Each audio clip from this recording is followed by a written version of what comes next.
मोदी कभी नहीं चाहेगा कि किसान कर्जे से बाहर आ सके। मैं एक ही बात कहना चाहता हूं कि अगर अडानी अंबानी को खत्म करना है तो मोदी को खत्म सबसे पहले करो, उसको बीजेपी को हराओ, भैंस मार दो, बाकी सब अपने आप ही खत्म हो जाएगा। कल इस राजस्थान में आतंकवादी घुस गए हैं और आतंकवादी घुसने के कारण से राजस्थान की जनता बहुत आतंकित है। अभी पुलिस कोई एक्शन नहीं ले रही है। उस आतंकवादी ने सरेआम ये कहा है कि मोदी को खत्म कर दो, मोदी को खत्म कर दो। उन आतंकवादियों को इस सरकार ने अभी तक नहीं पकड़ा है। माननीय सभापति महोदय, गंभीर मामला है। आतंकवादी राजस्थान में घुस गए हैं। महोदय, उन्होंने मोदी जी को खत्म करने का नहीं कहा था, बिल्कुल नहीं कहा था। बोल रहे हैं सभापति महोदय, राजस्थान विधानसभा की प्रक्रिया और कार्य संचालन संबंधी नियमों में प्रावधान है कि अखबार की कटिंग के आधार पर कोई बात यहाँ नहीं रखी जा सकती।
में स्वागत है आपका। मैं हूं योगेंद्र, आप देख रहे हैं खास खबर। खास खबर में हम बात करेंगे बयानों की। राजस्थान में राजस्थान कांग्रेस के प्रभारी सुखजिंदर सिंह रंधावा साहब ने एक बयान दिया, उसके बाद में काफी बवाल है। बवाल न केवल सड़क पर, विधानसभा के अंदर भी भाजपा के नेताओं ने हंगामा किया। हालांकि मंत्री बीडी कल्ला ने कहा कि मैं जब राजभवन का घेराव करने के दरमियान जो धरना चल रहा था उसमें मैं भी था। एक आम बोलचाल भाषण के दरमियान इस तरह की बात, यानी कि आप जो कहा जाता है कि चोर को क्या चोर की मां को मारिए, उस टाइप की कहावत कह करके, खैर, लेकिन फिर भी मैं कहूंगा कि कोई भी हो, एक भाषा की मर्यादा का ख्याल सबको रखना चाहिए। अर्थ अनर्थ आपके शब्दों से ही बनते हैं, और चुनावी साल है, आप जोश में रहिए लेकिन होश मत खोइए। तो चलिए, एक नया मुद्दा राजस्थान में भाजपा के हाथ लगा है। कांग्रेस का साफ कहना है कि बेवजह बीजेपी इसे इश्यू बना रही है। तो हमारे साथ इस मुद्दे पर चर्चा करने के लिए राजेंद्र शर्मा साहब समीक्षक के रूप में, राखी राठौर जी भाजपा से हैं, कांग्रेस से डॉक्टर सीबी यादव जी हैं, सभी का स्वागत है। मैं सीबी साहब आपके पास आना चाहूंगा। रंधावा साहब के बयान, आप शायद खुद भी मौजूद थे उस वक्त जी। उस बयान के बाद में बीजेपी काफी आक्रामक है और उनका साफ कहना है कि उन्होंने मर्यादाएं तोड़ी हैं और प्रधानमंत्री पर सीधा उन्होंने हमला बोला है, जो लोकतंत्र पर हमला है। जी योगेंद्र जी, ये जो विधानसभा चलती है, बजट सत्र होता है, उनका बहुत कीमती समय होता है। वो उसमें उस बजट पे चर्चा, उसके अलग अलग पहलुओं पे चर्चा, मुझे लगता है बीजेपी के पास इस बार जो बजट है, उसका जो पूरे प्रदेश के भीतर जो जनता के भीतर मैसेज है, और पूरे देश में नहीं बल्कि दुनिया में कई इसके जो स्वास्थ्य का मॉडल और जो सोशल सिक्योरिटी की बातें हैं, उनसे घबरा करके इसे कैसे साइड में किया जाए, इसलिए बहुत ही हल्की बातें जिनका कोई मतलब नहीं है। हमारे प्रभारी रंधावा साहब जी का अगर आप देखेंगे, क्योंकि किसी के भी बारे में इंटेंशन देखो तो उनका इतिहास देखो, वो फ्रीडम फाइटर फैमिली से आते हैं।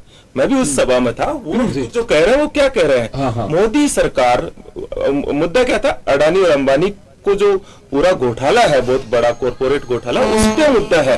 तो मुद्दा यह है कि हमें अडानी अंबानी के खिलाफ हम काम कर रहे हैं, तो वो एक अलग बात कर रहे हैं, हमें मोदी सरकार को उखाड़ फेंकना है, ये एक इंटेंशन है। और पंजाबी लैंग्वेज में आपने देखा होगा थोड़ा सा एक तल्खपना होता है उनकी संस्कृति में, उस लैंग्वेज में, तो इंटेंशन ये है। अब आप ऐसे कहो तो संविधान के अनुसार तो सभी चीजें, मोदी सरकार नाम की चीज क्या है, ये वर्ड है कहीं कोई कॉन्स्टिट्यूशनल? तो ये जो कहना है, जैसे हम कहते हैं कि मोदी जी, और बहुत अच्छे शब्दों में प्रयोग किया, और जो सवाल उठाया उसका जवाब देना चाहिए। योगेंद्र जी सवाल ये उठाया कि पुलवामा में जो हमला हुआ उनको खोजना चाहिए, ये ईडी सीबीआई ये लगा रखा है, उस पर बात होनी चाहिए, तो बीजेपी को जवाब उस पर देना चाहिए था। आपको लगता है कि रंधावा साहब ने ऐसा कुछ नहीं कहा? नहीं, इसको लेकर के मुझे लगता है इससे ज्यादा आपत्तिजनक बात आज ये है कि एक फ्रीडम फाइटर फैमिली के व्यक्ति को, इतने सम्मानित व्यक्ति को, जो पंजाब के उप मुख्यमंत्री रहे, मंत्री रहे, वहां पे आज यहाँ प्रभारी है, उनके लिए मदन दिलावर जी क्या कह रहे हैं, आतंकवादी, उन्हें क्या कह रहे हैं, गली का गुंडा। ये कितनी बेहुदा भाषा है। आपको नहीं लगता है कि कहीं पे ये सब मुझे लगता है कि इस पर बहस होनी चाहिए, लेकिन कांग्रेस की प्रवृत्ति ये नहीं है, क्योंकि ये इनकी संस्कृति में हमेशा से रहा है, गोली मारो। आपने देखा होगा क्या क्या वो रहे संसद के भीतर, खुद प्रधानमंत्री जी के अगर बयान देखे तो हमें खुद को कई बार इस बात पे शर्म आती है कि क्या कोई देश का प्रधानमंत्री ऐसी बात कह सकता है। विदेशी धरती पे जाके प्रधानमंत्री जी ने जो कहा कि पहले भारत में पैदा होना अपने आप में पाप मानते थे, लोग कहते थे कि कहां पैदा कर दिया है। आज जो है ये बयान प्रधानमंत्री जी का बयान है, पूरे देश की जनता को, यहाँ के स्वतंत्रता सेनानियों को, उनको सबको शर्मसार करने वाली बातें जो प्रधानमंत्री जी ने कही है।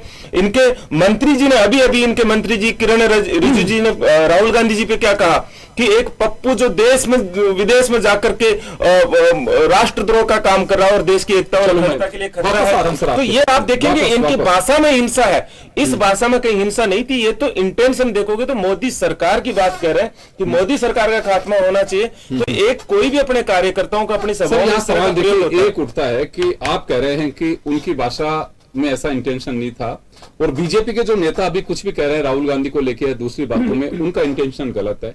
तो ये फैसला कहने वाला कैसे कर सकता है? अभी राखी राठौर जी के पास में जाऊंगा तो साफ कहेंगे कि इंटेंशन की बात करें तो बिल्कुल पूरी तरह से कहा है। वो अपने नेताओं को के लिए कहेंगे कि बिल्कुल उनका इंटेंशन ऐसा नहीं था। तो हमें नहीं लगता है कि सोशल मीडिया का वक्त है, आईटी का युग है, लिटरेसी रेट भारत की बहुत अच्छी पोजीशन में, तो भाषा की मर्यादा का ही ख्याल रख लें हम लोग। जी मोटी बात है। हाँ, ये आप इसमें कोई अमर्यादित बात नहीं है। देखिए आप, चलो मैं राखी जी आपके पास आना चाहूंगा। अमर्यादित बात नहीं है, मोदी सरकार का खात्मा। चलो मैं आ रहा हूँ वापस आ रहा हूँ सर आपके पास में। मैं लेकिन ये आपकी जो आतंकवादी का आज उन्हें गुंडा का ये मर्यादित भाषा है, किसी के भी नहीं है। कौन इसे अप्रिशिएट करेगा सर? कोई नहीं करेगा। मैं राखी जी के पास में जाना चाहूंगा। राखी जी, बीजेपी रंधावा साहब ने ऐसा कुछ नहीं कहा, ये कांग्रेस का कहना है जिसको लेकर इतनी आग बबूला हो बीजेपी।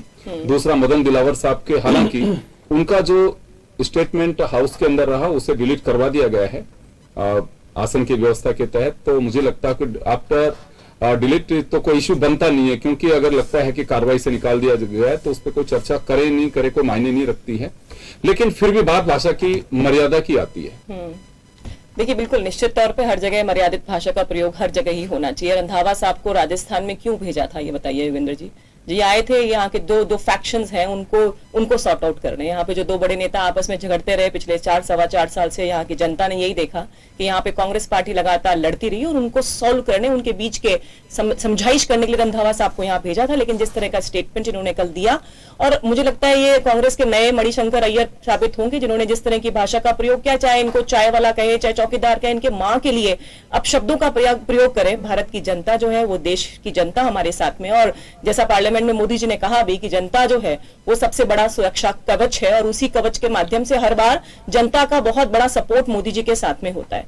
अभी संस्कृति की बात यादव साहब कर रहे थे, मैं संस्कृति की बात इनको भी बताऊं, इनका भी अगर रिकॉर्ड देखें, यहां तक कि आप तो मुख्यमंत्री को देखो, इनको जब भी कभी ऐसा लगता है, कांग्रेस की एक प्रवृत्ति है कि इनसे कोई आगे बढ़ता हुआ अगर नजर आता है तो वो हमेशा से उसके लिए अपशब्दों का प्रयोग करने। सबसे बड़ा उदाहरण राजस्थान में, जब अशोक गहलोत जी की सीट जाती नजर आई, जब लगा कि उस पर खतरा है, उन्होंने अपने साथी लोगों पर क्या क्या बातों का, उन्होंने ये तक कहा कि बैंगन बेचने थोड़ी आए हो, नकारा, निकम्मा, कोरोना, पता नहीं क्या क्या शब्दों का प्रयोग इन्होंने आपस में किया। तो जो संस्कृति है वो जनता देख रही है, वो देख रही है कि किस तरह का शब्दों का प्रयोग वहां पर होता है। जब आप आगे बढ़ना शुरू करते हो तो किस तरह से कांग्रेस के लोग इस तरह से पीछे आते हैं। और मैं ये मानती हूँ, देखो योगेंद्र जी, जब कोई राजनीतिक सभा होती है वहां पे निश्चित तौर पे अपने कार्यकर्ताओं में ऊर्जा भरने के लिए नेता उनको आगे बढ़ने का, उनको ये कहने का कि भाई हम जब चुनाव में जाएंगे तो हम मोदी जी को हराएंगे, हम लोग आगे बढ़ेंगे, कांग्रेस को आगे, ये सब बातें समझ में आती है। लेकिन इस तरह की भाषा का प्रयोग कहीं पर भी जस्टिफाई नहीं कर सकते। और जितना ये बोलते हैं इस तरह की बातें, आपने देखा कि मोदी जी के लिए भी कबर की बात की, उन्होंने कमल खिलाने की बात की, और वही नॉर्थ ईस्ट में हुआ, कमल खिला।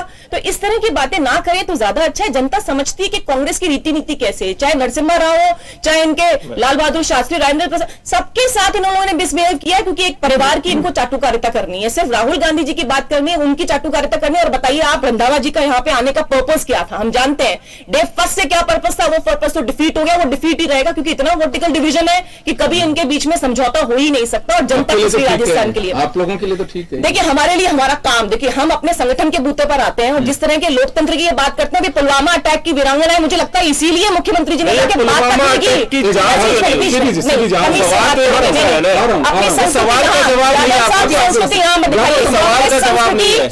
कांग्रेस की संस्कृति डिबेट में दिखाने की जरूरत नहीं है सर, आराम से बात कीजिए। मेरा एक सवाल और होगा कि मैं बात मर्यादा की कर रहा हूँ। आज से नहीं, हम पहले दिन से कहते हैं कोई भी पार्टी और कोई भी नेता हो, चाहे मीडिया कर्मी कोई भी हो, कि भाषा की मर्यादा का ख्याल रखना चाहिए। वही हमारे संस्कार और संस्कृति में झलकता है।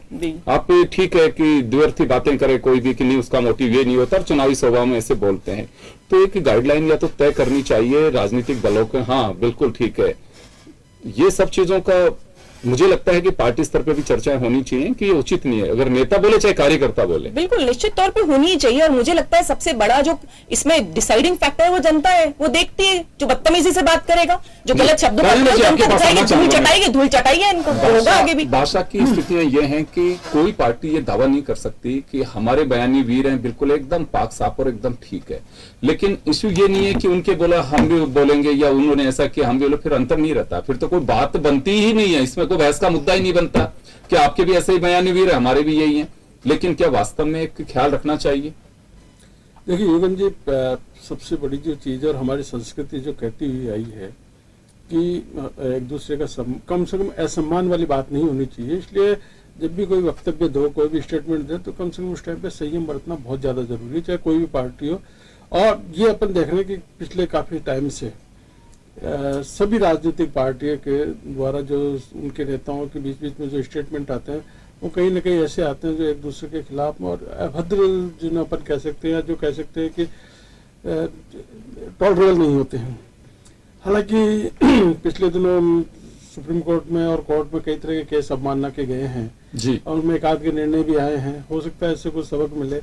पर चाहे कोई भी पार्टी और कोई भी मंच हो, कम से कम हमको मर्यादित भाषा बोलने का तो रखना ही चाहिए। और इसके लिए सभी पार्टियों को, किसी एक को एक दूसरे पर दोषारोपण करने की जगह पे हम उनको खुद को अपनी एक आचार संहिता तय करनी चाहिए कि सर हमारी ये एक आचार संहिता है कि हम किसी के मर्यादित भाषा का प्रयोग नहीं करेंगे।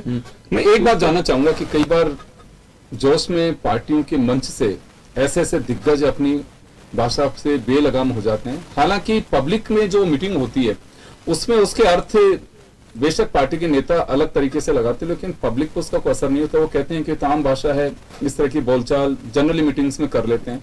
या अब इस ट्रैक से हटना पड़ेगा नेताओं को? देखिए क्योंकि मैं इस वजह से कह रहा हूं, मैंने चौधरी देवीलाल की सभाओं को भी सुना, भैरव सिंह शेखावत साहब की भी सुना, अटल बिहारी वाजपेयी साहब की भी सुना, और उनके व्यंग और जो बाण थे वो इस तरह के चलते थे। मुझे लगता है कि अभी तो हो तो बड़ा तूफान मच जाए, शायद ये स्थितियां हो। तो चुनावी सभाओं में और जो पॉलिटिकल बयानबाजी है उसको अब वक्त बदल रहा है थोड़ा सा, क्योंकि आपने देखा होगा कि बेनजीर भुट्टो को लेकर के भी वो आपको ध्यान होगा कि एक चिमनी लगाने की बात थी। भैरव सिंह शेखावत साहब ने कहा कि हमने तो कहा था केंद्र से कि जैसलमेर में वो लगा दीजिए सोलर चिमनी और ये सब चीजें, उससे वहां से आप पाकिस्तान पे भी नजर रख सकते हैं। बहुत सारे, अटल जी को ध्यान होगा जब यहाँ चौपड़ पे सभा थी। इसी तरह से कांग्रेस के दूसरे नेता, क्योंकि उन नेताओं की एक शैली ये होती थी कि जब तक पब्लिक के बीच में हंसी के ठहाके और ताली नहीं बजे तो इसका मतलब आपका भाषण अधूरा रहा। लेकिन अब सबसे बड़ी बात तो दुखद ये है, राजनीतिक दलों के लिए समझना चाहिए कि पब्लिक होती नहीं है उनकी सभाओं में, नहीं होती है, बिल्कुल नहीं होती है। उनके अपने कार्यकर्ता होते हैं, जिसको टिकट चाहिए उसको भीड़ लानी है, उसका जिम्मा होता है, तब इनके प्रोग्राम सक्सेस होते हैं। कोई पार्टी ले लीजिए आप, पब्लिक नहीं होती। मुझे साउथ की बात नहीं कर सकता मैं, साउथ में आज भी भीड़ जाती है, आपके नॉर्थ ईस्ट में भीड़ जा सकती है, लेकिन जो हमारा ये जो हरियाणा, पंजाब, राजस्थान, मध्य प्रदेश, मैं यहाँ पे जो सभाएं देखता हूँ इसमें पब्लिक जुड़ती नहीं है। गुजरात में देखा हाल ही के इलेक्शन, किसी पार्टी की सभाओं में कोई पब्लिक का कोई लेना देना नहीं होता है, सिर्फ पार्टी के कार्यकर्ता आते हैं। तो एक ट्रैक बदल गया मुझे लगता है। तो देखिए ट्रैक में तो बदलाव आया, ट्रेंड माफ करेगा, ट्रेंड बदल रहा है, अभी ट्रेंड भी बदला है और ट्रैक भी बदला है। पर आप देखिए कि उस टाइम की जिस टाइम के आप अटल जी के या उससे पहले की जो चर्चा कर रहे हैं, भैरव सिंह जी के टाइम की चर्चा, देखिए एक सटायर होता था, सटायर को सहजली ले लेते थे, सहजली ले लेते थे। अब सवाल ये है कि उस टाइम पे जो होता था वो एक तरह से पूरी मिशन, पार्टी के मिशन के रूप में होता था, अपनी बात करने के लिए किस तरह से आप क्या कह रहे हो क्या नहीं कर। अब क्या है कि व्यक्तिगत रूप पे जो वो होने लग गया, और फिर पार्टियों में न तो उस टाइम पे एक सहन शक्ति होती थी, एक दूसरे को टॉलरेट करते थे, आप एक साथ बैठ करके और एक दूसरे को समझने की कोशिश भी होती थी। ऐसा नहीं था कि पार्टी के मंच पे आप क्या कह रहे हो और आपकी व्यक्तिगत रिश्तों में क्या स्थिति है। भैरव सिंह जी के टाइम पे देखिए, भैरव सिंह जी के अपोजिशन वालों के कितने अच्छे मधुर रिश्ते रहते थे, और दूसरों, अब उस रिश्ते तो अभी भी हैं पर उनमें काफी कुछ गिरावट आई है, काफी कुछ कमी आई है। तो वो चीजें नहीं होनी चाहिए, नंबर एक। नंबर दो है कि कई बार जब अपन मीटिंग के अंदर पब्लिक को देख करके कई स्टेटमेंट देना चालू करते हैं, और वो केवल इसलिए कि कई मीडिया के अंदर भी सुर्खियों में आ जाए और थोड़ा सा कई लोगों तो मुझे लगता है कि वो जानबूझ करके भी इस तरह की स्थिति कर देंगे, कुछ नहीं है तो चलिए मिलना चाहिए, कैसे भी मिले, मुझे कवरेज तो मिले। अब वो किसी भी पार्टी के हो, पर कहीं न कहीं देखिए कि उसका एक नेगेटिव असर भी आजकल पब्लिक में जाने लग गया है। वही मैं कह रहा हूँ कि पब्लिक देखिए, पब्लिक आजकल ऑब्जर्व कैसे करती है, वो दूर बैठ करके, सभा में नहीं जाते हैं। सभा में जाते हैं तो उनके समझ में भी आ जाता है कि पता नहीं इसका अर्थ ये था, इस मुद्दे पर इस वजह से ये बोल रहे थे, लेकिन पब्लिक वहां होती नहीं है। पब्लिक किस ट्रैक को पकड़ती है, फिर आपके मीडिया में क्या आ रहा है, सोशल मीडिया में क्या चल रहा है, उसको लेकर के पकड़ती है कि हाँ इन्होंने गलत बोला वहां पे। अच्छा, इसके अलावा एक दूसरी चीज और है कि मीडिया के अंदर भी दो तरह से बातें हो रही है। एक तो जैसे इलेक्ट्रॉनिक मीडिया वाली बात अलग हो जाती है, और कई बार जब उसको बिल्कुल रिफाइन करके भी कोशिश की जाती है कि इस तरह से अपन मीडिया के अंदर इसको भेजे खबर को, कि जिससे वो खबर जी कहीं खबर के रूप में रहे और बाकी वो दूसरी चीजें नहीं रहे उसके अंदर। पर अब कहीं न कहीं मीडिया को, राजनीतिक पार्टियों को कहीं न कहीं एक सुविधा बनानी चाहिए, बिल्कुल होनी चाहिए, क्योंकि वक्त बदल रहा है। मैंने कहा ना कि सभाओं में पहले पब्लिक होती थी और किसी भी पार्टी की सभा हो उसे सुनने जाते थे, क्योंकि वो जो वक्ता होते थे उनका एक अटैचमेंट होता था। वोट कहां डलेगा कोई मतलब नहीं है, लेकिन पब्लिक सुनने आती थी। किसी पार्टी के नेता हों, बहुत सारे नाम ऐसे हैं कि जिनको सुनने के लिए हर पार्टी के नेता भी दूर से पान की दुकान पे खड़े होकर के सुन रहे, लेकिन सुनते थे। यादव साहब, ये बोलने पे तो चलिए आप लोगों का अपना वो है कि आप लोग अगर कहेंगे, सामने वाले से अपेक्षा करेंगे कि वो एक मर्यादित भाषा का प्रयोग करें, तो मुझे लगता है सामने वाले की भी अपेक्षा होगी कि सामने वाला भी तो बोले। अगर हम ये कह करके कि उनके नेता भी ऐसे बोले थे, अगर यही ट्रैक चला, राखी जी कहेंगे कि इनके नेता, तो मुझे लगता है कि फिर एक दूसरे पर आरोप लगाने का कोई अधिकार नहीं है। जी योगेंद्र जी, पहले जो जिस स्टेटमेंट की बात कर रहे हैं आप भी उस स्टेटमेंट को देखो, तो सभाओं के भीतर हम कहते हैं मोदी सरकार को खत्म करो, मोदी को खत्म करो, ये एक सामान्य, इसमें आप मानेंगे कि कोई ऐसी बात है, अगर मान लीजिए कि योगेंद्र जी ये बात आपत्तिजनक किसी को लग भी रही है, तो क्या इसके लिए विधानसभा का कीमती समय खत्म किया जाना चाहिए? क्या इसके लिए आतंकवादी या गली का गुंडा जैसे शब्दों का प्रयोग किया जाना चाहिए? ये जो शब्द है ये क्या है? ये तो नहीं। इसके लिए आप सिंपल एक प्रेस कॉन्फ्रेंस करते।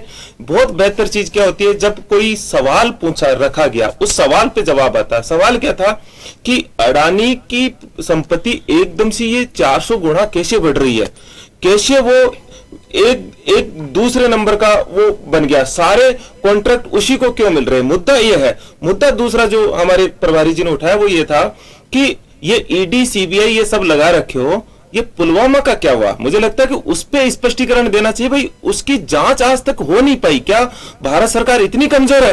कहीं ऐसा तो नहीं है ना कि कोई इंटेंशन पे सवाल उठाया, कि कहीं ऐसा तो नहीं है कि चुनाव के लिए ये कर दिया? तो उसका खंडन तथ्यों के आधार पर बीजेपी को करना चाहिए। अब हम बात आते हैं, कभी भी आप देखिए, जैसे आप मेरे लिए कहेंगे योगेंद्र जी, तो आप मेरा एक कल्चर और हिस्ट्री को देखेंगे। कांग्रेस पार्टी वो पार्टी है जो आजादी की लड़ाई लड़ती है, जिसके मूल्यों में सत्य, अहिंसा, प्रेम, सद्भाव और करुणा जैसे मूल्य उसके मूल्य है। आप बीजेपी का आप पीछे का जाके देखोगे तो पूरा हिंसा से भरा हुआ, नफरत से भरा हुआ एक उनका ट्रैक रिकॉर्ड है। जिस समय देश की आजादी की लड़ाई हो रही थी, उस समय भी योगेंद्र जी ये क्या कर रहे थे? उस समय भी ये अंग्रेजों के साथ थे, माफी मांग रहे थे। इनका एक व्यक्ति, कांग्रेस के तो जितने भी नेता है, जितना भी कांग्रेस की इतिहास है, उसमें बलिदान का इतिहास है। इनका कोई एक नाम हो जहां बलिदानी की कोई बात हो, केवल माफीनामा या फिर हिंसा या फिर नफरत, ये एक ट्रैक रिकॉर्डर। इसका देखने को आप देखेंगे कि ये ट्रेंड आप देख लेंगे। अभी भी इस पे स्पष्टीकरण होना चाहिए कि नहीं होना चाहिए कि आतंकवादी, गली का गुंडा कहा, ये गलत कहा। राखी जी को खंडन करना चाहिए ना कि गलत कहा। गोली मारो जैसे शब्द किया, राखी जी को बोलना चाहिए ना कि गलत कहा। ये किरण रिजिजू जी ने जो कहा कि पप्पू है, विदेशी पप्पू नहीं जानते हैं, उनको बोलना चाहिए ना कि और देश के लिए खतरा है, कि ये गलत कहा। नहीं है एकदम से ये अब हम दो और हमारे दो, ये जो अडानी और अंबानी का जो एकदम से कारोबार उठा, इसका जवाब होना चाहिए। नहीं तो जो सवाल कहे मोदी जी ने, योगेंद्र जी, खुली जनसभा के भीतर कहा कांग्रेस खूनी पंजा है। ये तो एक हमारे उसमें है। तो ये जो शब्द कहे, ये सही शब्द कहे हैं क्या? राहुल गांधी जी के लिए कहा, उनके सरनेम को लेकर के जो मजाक उड़ाया किस तरह से संसद में। देखिए, संसद में कहना और चुनावी सभाओं में कहना ये दो अलग अलग चीजें हैं। यहां तो पार्लियामेंट के हाउस में ये आतंकवादी, गली का गुंडा, खूनी पंजा, उनके सरनेम को लेकर विधानसभा की बात कर रहे हैं। ये तो विधानसभा में, संसद में ये जो मैं आपको कह रहा हूं, ये राहुल गांधी जी के सरनेम को लेकर के नेहरू जी के लिए क्या क्या नहीं कहा। जिस महान इंसान का जो योगदान था, किस तरह से। चलिए आप ये बताइए कि रंधावा साहब ने जो कहा, उनका इंटेंशन बिल्कुल, लेकिन अगर बीजेपी के अब नेता, प्रधानमंत्री भी बोल रहे हैं या दूसरे नेता भी बोल रहे हैं, तो उनका इंटेंशन थोड़ा अलग है। हाँ, इसमें कहीं उनके लिए हिंसा की बात नहीं है। हिंसा कोई शब्द में हिंसा नहीं है। वो राखी जी से जवाब दिलवा दे। लेकिन मुझे लगता है बेसिक सवाल है, जवाब होना चाहिए। बिल्कुल, मैं अभी आपका सवाल है, और ये जो सवाल अन्य लोगों ने कहा, उन पे क्या विचार है, ये होना चाहिए। अभी देखिए आपके जवाब आ रहा है इनके। मैं सवाल रिपीट नहीं करूंगा। पुलवामा अटैक से लेकर के तमाम सवाल इन्होंने खड़े किए। देखिए, पुलवामा अटैक पर तो क्वेश्चन इसलिए हो रहा है क्योंकि चाटुकारिता का मैंने पहले भी कहा कि क्योंकि राहुल गांधी ने पहले भी कहा था कि ये कार एक्सीडेंट था, और इसीलिए शायद जब हमारे जयपुर के अंदर 3 वीरांगनाएं पुलवामा की बैठी थी तो उनसे कम्युनिकेशन नहीं किया। मैं डिमांड्स की राइट और रॉन्ग की बात नहीं कर रही हूँ, लेकिन कम्युनिकेशन होना चाहिए था, क्योंकि मुख्यमंत्री जी उनको एक्नॉलेज नहीं करते हैं पुलवामा वीरांगनाओं के रूप में, और इसीलिए शायद उन्होंने उनसे बात नहीं की। तो ये तो सिर्फ सुर से सुर मिलाने वाली बात है। और मैं तो ये कहना चाहती हूँ, किसी भी चीज की अगर बात करनी है, अगर यादव साहब से मैं तो फिर रिक्वेस्ट करती हूँ कि आपको किसी भी चीज की अगर डाउट है तो कोर्ट्स खुले हैं। पेगासस किलर आपने कहा कि हमारी जासूसी हो रही, लेकिन फोन देने के लिए राहुल गांधी जी ने मना कर दिया। अगर अडानी अंबानी में कोई भी आपका इशू है तो आप कोर्ट में जाइए कि वह इरेगुलेटेड है। आप ये देखिए, अडानी का जो इशू हुआ वो किससे हुआ? वो एक अमेरिकन कंपनी, उसकी रेटिंग एजेंसी से हुआ। अमेरिका के 2 बैंक तो डूब गए, वो रेटिंग एजेंसीज वहां की जो खुद की अपनी कंट्री के लोगों को नहीं बचा सका, उनकी विदेशी जो रिपोर्ट है उसके आधार पर अगर हम देश में हंगामा मचाते बिना किसी तथ्य के, तो इससे जनता समझ रही है इस बात को। जो अमेरिका के अंदर अपने 2 बैंक्स को नहीं बचा पाया, वो उस रिपोर्ट के आधार पर वो अपनी रेटिंग एजेंसीज के माध्यम से ये चेता नहीं पाया कि आपके बैंक्स में प्रॉब्लम होगी। लेकिन क्या है, इन लोगों को मजा आता है, विदेशी भाषा, विदेशी लोग, विदेशी जगह इनको ज्यादा अच्छी लगती है। और हमेशा से हमें ये डाली गई बात कि विदेशी ज्यादा बेटर है। मोदी जी एक जनता की विचारधारा है, एक विचारधारा जिसको गुलामी से बाहर निकालने का काम किया, ये बताना कि हम सक्षम है और हम कर सकते हैं, और भारत जो है वो सभी अग्रणी देशों के रूप में आगे बढ़ेगा, ये बात तय करने के लिए भारत की जनता में आज जो विश्वास है वो मोदी जी की वजह से है। और इसीलिए ऐसे शब्दों का प्रयोग करते हैं, गली का गुंडा। आपको याद दिलाऊं यादव साहब कि किसने, जो हमारे जो सैन्य सेना के अंदर सबसे जो प्रमुख, जो सबसे ऊपर टॉप मोस्ट पोजीशन पर होता है, उनको जो गली का गुंडा आपके लोगों ने कहा। इस तरह से आप ये बताइए कि खत्म करना और कबर खोदना, क्या इसमें आपको फर्क नहीं नजर आता? आपको आपने देखा कि किस तरह से उन्होंने कहा कि मोदी तेरी कबर खुदेगी, ये इसका कैसे जस्टिफाई करोगे? कबर नहीं खुदी, कमल खुला, जनता, ये राजेंद्र जी सही कह रहे थे बिल्कुल कि जनता डिसाइड करेगी, और जनता ने डिसाइड किया कि मोदी जी जो है उन्हीं पे कवच रहेगा।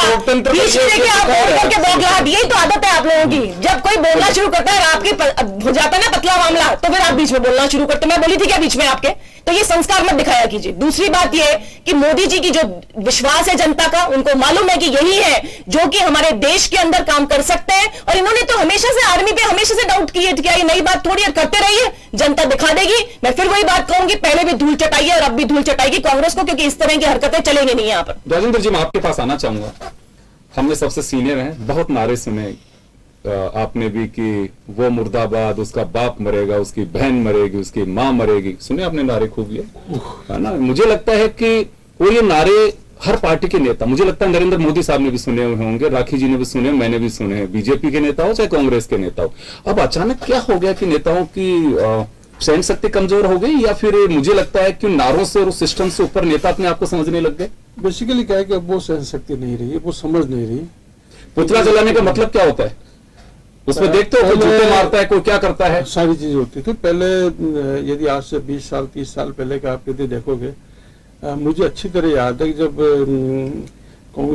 इमरजेंसी के बाद में जब बीजेपी की गवर्नमेंट आई थी, राजनारायण जी के घर के बाहर धरने पे बैठे हुए थे। राजनारायण जी जब भी घर आते, उसके बाद में आकर के धरनार्थियों के साथ बैठ जाते थे, गपशप करते थे। तो एक समझ होती है। जिन मुर्दाबाद के इतने नारे लगते थे, मुर्दाबाद बाकायदा बच्चों का नाम लेकर के मैंने पॉलिटिकल पार्टीज के लीडर्स के मुंह से सुना। ऐसे आंदोलन के दौरान कर्मचारी नेताओं के माध्यम से आज भी मुख्यमंत्री और प्रधानमंत्री को लेकर के खूब गालियां देते हैं लोग। गाली कहूंगा मैं तो इसको, जो कहे उसका वो मर गया हाय हाय, उसका वो रोवे हाय हाय, सुनते हो? आज भी कर्मचारी लोग लगाते, लेकिन उनसे कोई पंगा नहीं ले सकता कोई भी पार्टी। वो मुख्यमंत्री के पुतले फूंकते हैं और यूनियन गवर्नमेंट के लोग प्रधानमंत्री के और संबंधित मंत्री के भी फूंकते हैं, लेकिन कोई नहीं बोल सकता, क्योंकि पॉलिटिकल पार्टीज से आपको इस तरह की, अब अदावत का मामला कहूंगा मैं इसे, थोड़ा सा पॉलिटिकल पार्टीज को भी अब सहन शक्ति का परिचय देना चाहिए। डेमोक्रेटिक सिस्टम है। मैंने खूब सुना है कि बाहर महंगाई का खेल, फलाना नेता खा गया तेल, खा गया चीनी, पी गया तेल, सुने आपने? ये खूब सुने हुए हैं। तो मुझे लगता है कि ये थोड़ा सा सहन शक्ति, ये तो लोकतंत्र में अब मुझे लगता है कि व्यक्तिवाद हावी होता जा रहा है। अगर उस नेता के खिलाफ अगर आपने जरा सा भी कुछ कह दिया तो समझ लीजिए घर वालों के खिलाफ सुन लेंगे, लेकिन उसके खिलाफ नहीं सुन सकते। सभी पार्टियों में जिसके ऊपर छत्र छाया लगी मानी जाती है कि ये हमारा सर्वोपरि है, वो सिस्टम से ऊपर हो गए। मुझे लग रहा है कि ये सहन शक्ति का एक परिचय है। और जितने लोग विरोध कर रहे हैं, सबने बोला हुआ है, सबने बोला हुआ है। मैंने बहुत सारे धरने प्रदर्शन 25 साल से जयपुर में देखे हैं, और क्या भाषा, लेकिन वो सब चलते भी थे कि हाँ कोई दिक्कत नहीं, ऐसी कोई अमर्यादित भाषा नहीं है। लेकिन अब पता नहीं क्या हो रहा है खास कि बात ये देखने या तो फिर राजनीतिक दलों को खुद को भी तय करना चाहिए कि हाँ हम जिस भाषा का प्रयोग कर रहे हैं सामने वाले से भी वैसी भाषा का अपेक्षा करें।